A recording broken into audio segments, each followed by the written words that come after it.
Good morning everyone. आज की चले আবার একটা নতুন রান্না নিয়ে। দেখো আজকে একটা পনিরের রেসিপি বানাবো, যেটা নিরামিষ। হ্যাঁ, কারণ যেহেতু শ্রাবণ মাস চলছে তার জন্য আমি কী কী নিয়েছি দেখুন। এখানে আছে পনির, ক্যাপসিকাম, টমেটো আর আলু আর কাঁচা লঙ্কা।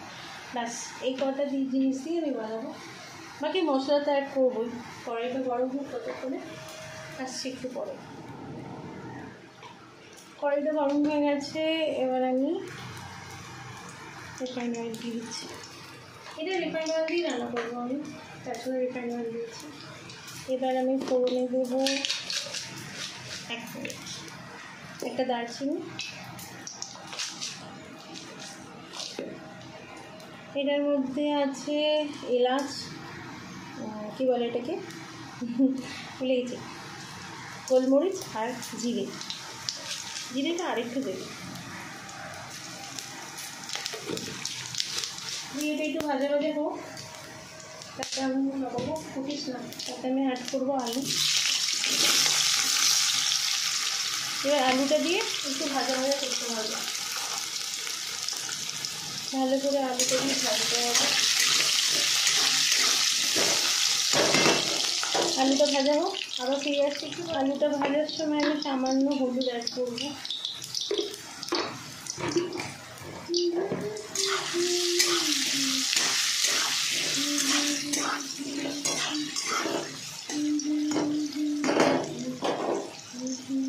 এবার আমি অ্যাড করবো টমেটো, তার সাথে গোটা কাঁচা লঙ্কা। কাঁচা লঙ্কাটা একটু ভেঙে দেবো, কারণ আমার ঘরে কেউ ঝাল খায় না, ওই জন্য একটু খাটনি লাগবে।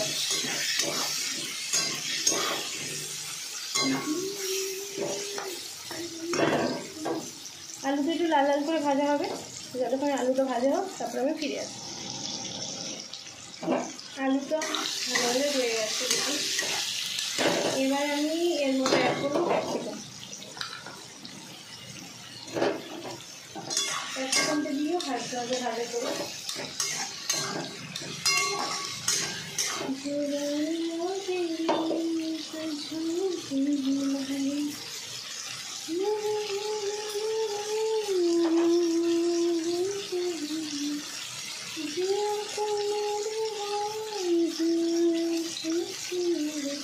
এবার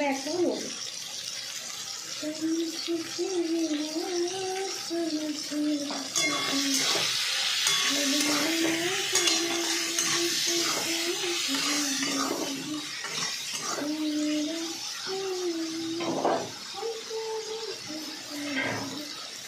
এটাকে এবার একটু ঢেকে দিই, একটু ঢাকাটা আসছি একটু পরে।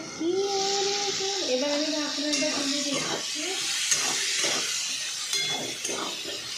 সুন্দর একটা গন্ধ দিয়েছি, কিন্তু যেহেতু গরম আনতে পারে, যেটা গরম মশলা দেওয়া হয়েছে তাতে একটা কথা খুব সুন্দর গন্ধ বেরোই, ভালো লাগে সেন্টটা, আমার ভালো লাগে। এবার এখানে আমি কিছু মশলা অ্যাড করবো। সেটা হচ্ছে ধনে জিরে গুঁড়ো, যেটা আমি বাড়িতেই বানিয়েছি, আর Kashmiri red chilli powder, just according কালারের জন্য দিয়ে আবার ভালো করে মেশাতে হবে।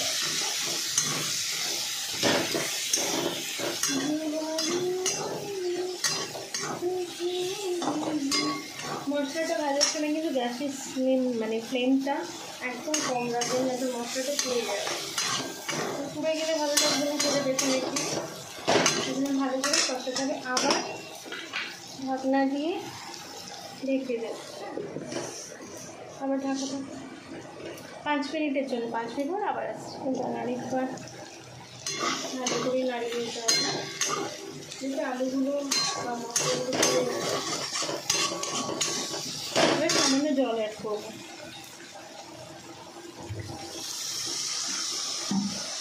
দিয়ে একটু ফ্লেমটা বাড়িয়ে দেবো গ্যাসে।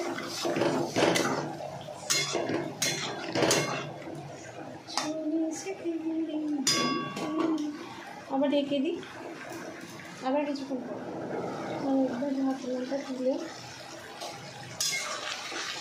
কালারটা খুব সুন্দর এসছে আর স্মেলটাও খুব ভালো আসছে। যদিও কালারটা আপনারা দেখতে পাচ্ছেন, স্মেলটা আমি পাচ্ছি, যেহেতু আমি রান্না করছি।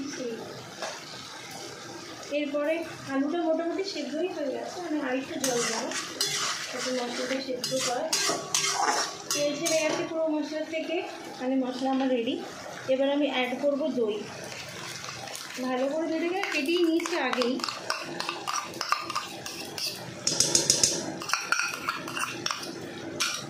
দিয়ে এটাকে ভালো করে মেশাতে হবে, সুন্দর যাতে গ্রেভিটা পুরো লাম্পস না আছে, লাম্পি না হয়ে যায়, খেতেও বেশ ভালো লাগে। কালারটা দেখুন কত সুন্দর এসছে। আমি এতে সামান্য অ্যাড করবো চিনি অ্যাকর্ডিং টু টেস্ট। এটা যার যা নিজের কাছে না দিলেও কোনো ব্যাপার না, আমি জাস্ট অল্প একটু চিনি না দিলেও হয়, কিন্তু আমি দিলাম। চিনিটা দিলে ব্যালেন্সটা ঠিক থাকে। এবার ভালো করে এটাকে মেশাতে। এবার যেই বাটিটায় আমি দইটা গুলেছিলাম সেটার মধ্যেই জল দিয়ে নেব, দিয়ে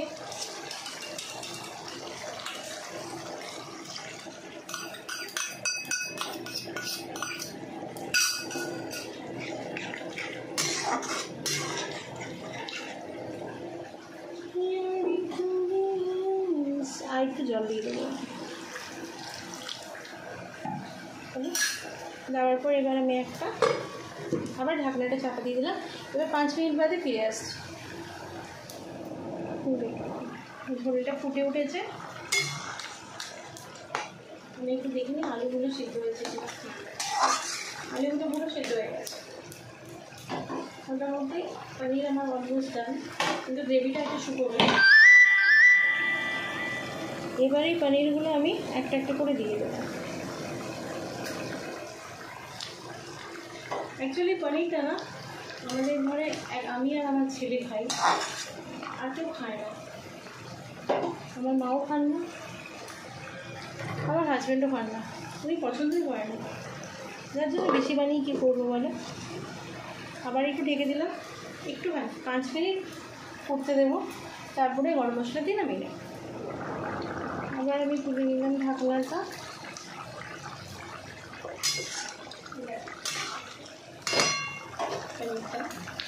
এবার আমি অ্যাড করছি গরম মশলা। খুব বেশি গরম মশলা আমি দিইনি, অল্প একটু।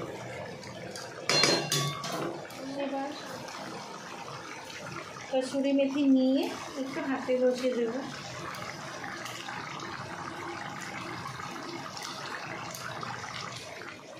কসুরি মেথির স্মেলটা খুব সুন্দর লাগে আর রান্নাটাও ভালো লাগে খেতে।